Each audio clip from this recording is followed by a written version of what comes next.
All right, ladies and gentlemen, welcome back to the channel again. Thank y'all so much for coming over, man. Young Miami ex-boyfriend exposes what Diddy did to her body.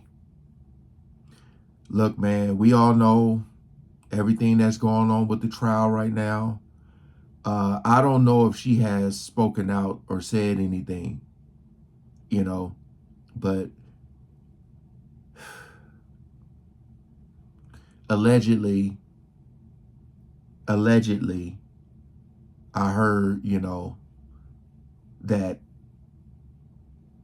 there was some money involved to keep quiet, allegedly. But the ex-boyfriend, let's see. We ain't gonna waste no more time. Let's jump right into it. Okay, so it looks like we were wrong about how Young Miami supposedly escaped from Diddy unscathed, because new reports are saying that she was allegedly hurt by Diddy as well. Now, I know that Miami likes to talk a big game and act tough, but y'all already know that nobody is safe when it comes to Diddy. This man was out here blowing up cars and threatening to unalive grown men, and according to Miami's ex-boyfriend, Diddy allegedly messed her body up real bad. Young Miami has been pretty silent about Diddy's legal drama since Cassie first filed her lawsuit, and for a long time, fans assumed that it was because she was complicit in the mess. Girl, we were wrong about that. Her ex is finally trying to set the record straight, and the receipts he pulled up have left the internet in shock. So let's get into it. Okay, so to be fair, it's kind of hard to blame anyone for thinking that Miami was not exactly innocent. She kind of gave off Madame vibes, and on more than one occasion, it kind of seemed like she was Diddy's favorite because she openly threatened other women. For example, take Diddy's side piece Gina Hunn. Gina had been messing with Diddy long before Miami came into the picture, but still Miami felt comfortable enough to threaten to make Diddy force Gina into a freak off. During an argument, Miami boldly tweeted, "If I wanted you to eat my pee, Diddy would have had you on your knees. You a eater. Gina, you've been down bad ever since I came into the picture. You've been crying for a baby for 10 years. You've been around as a bee that eat P and D when he feel like it. You a eater. You the same bee that was crying on Tasha K because you wanted a baby pour sushi." Like that wasn't bad enough, she was also named in a lawsuit by one of Diddy's victims who claimed that Miami bullied her so hard when she got pregnant with Diddy's baby that she ended up losing it. According to the court documents, in July of 2022, Jane Doe traveled at defendant Combs' command to his home in Los Angeles. While in defendant Combs' bathroom, Jane Doe was compelled to ingest an unknown substance. Jane Doe later learned it was or contained the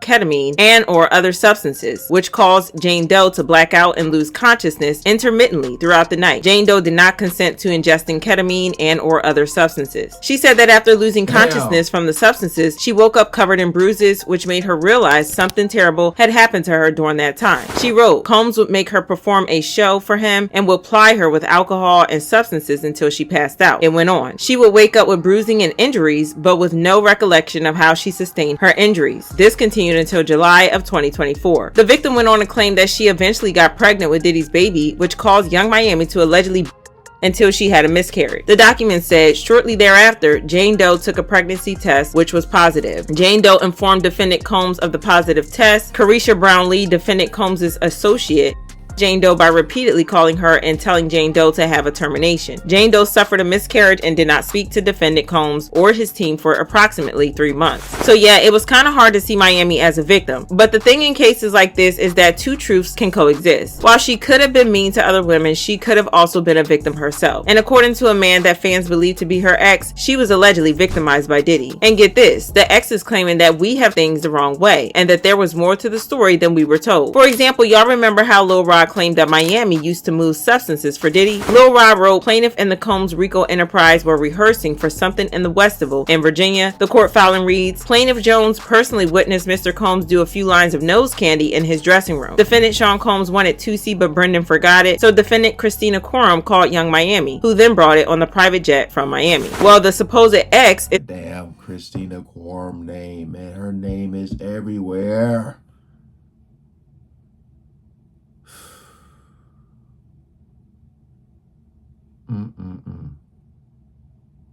You know, when they say due to her body, I honestly was thinking some type of surgery, but they're saying, due to her body as far as,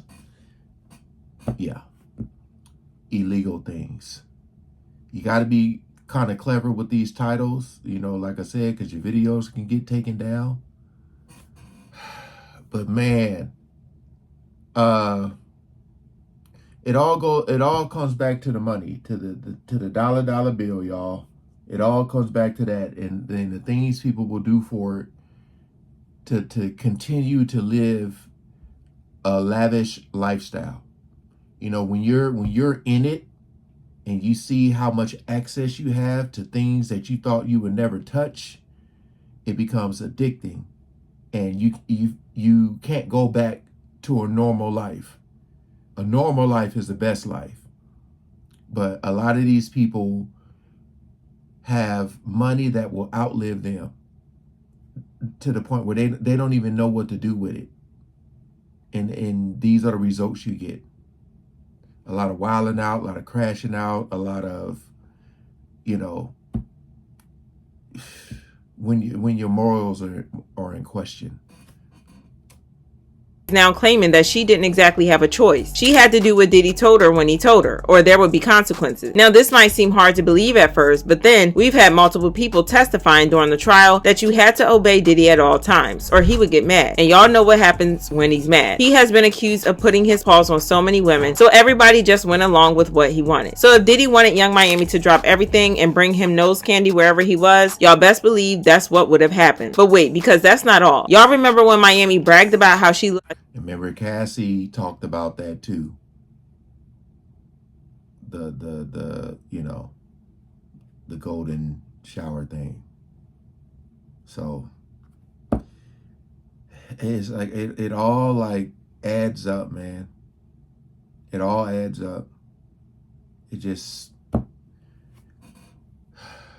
to backtrack after Diddy got arrested, claiming that she never did that with him. She tweeted, "I never said he was the one I did that with. Intimacy is a part of life. I'm grown and maybe I talk about it too much, but everybody's got their personal experience." But it looks like she was just trying to save face and save herself from the humiliation. According to the alleged ex, it did happen, and like Cassie, she had no choice. Again, Diddy got what Diddy wanted. See, while Cassie was being cross-examined by the prosecutor, she admitted that Diddy would force her to do freak-offs, even when she was on her. So this kind of made it seem like Cassie wanted it when Diddy was the one pulling the strings the entire time. It looks like this was the same case with Young Miami when we thought she was the one running the show. Meanwhile, she was just a puppet. Oh, and from the looks of it, she didn't exactly escape Diddy's anger either. Going by this picture that she tried to dismiss as a regular household accident, it seems like he might have been putting paws on her in addition to everything else. I'm not gonna lie, it's a bit surprising to find out that Miami was also allegedly victimized, but that just goes to show that victims aren't always perfect. Sometimes they're flawed and they've done messed up things, but that doesn't take away from the fact that they're victims. That being said, I want to know how y'all feel about Miami's ex comments. Do you think that he's telling the truth, or do you think that he's just trying to help her whitewash her image? Let me know how y'all feel about this in the comments below, then check out this next video. I think two things can be true there, you know. I mean, like, if you see the pattern with Diddy, what he's been alleged with, but at the same time, I feel like if a guy is doing a lot of wild stuff with you, stuff that you, I don't know, maybe never did before, and or I mean, either way, a girl, whatever, you know, if they bring something out of you that you didn't think was there, there's possible ways, you know, that you can enjoy that. But on the flip side of that, I always go back to money and the things that people will do for money. But it's like they go, damn, I didn't know it was going to be this bad. And now I'm in too deep to the point where I can't get out. You know, because I honestly, I don't even know what Young Miami does. Is she a singer, rapper? I honestly do not know. If she got music, I've never heard it. But my whole thing is, when I talked about this before, like with record labels and how they, you know, approach and present you with all this money you thought you never was going to see in your life. You know what I mean?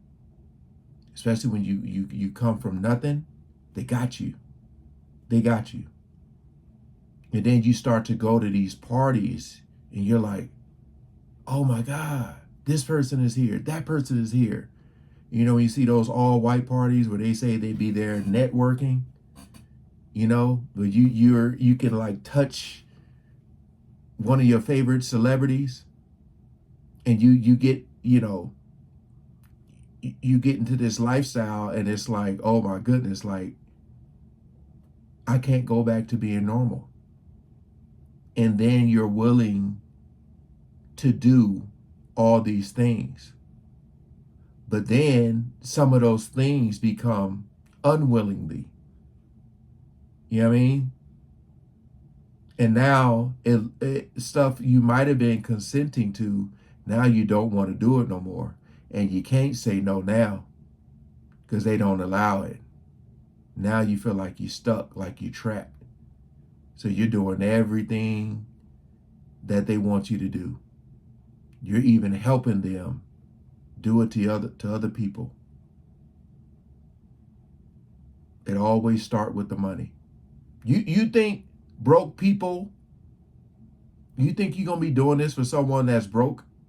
Let's say Diddy had no money and he threw like a cheap all white party.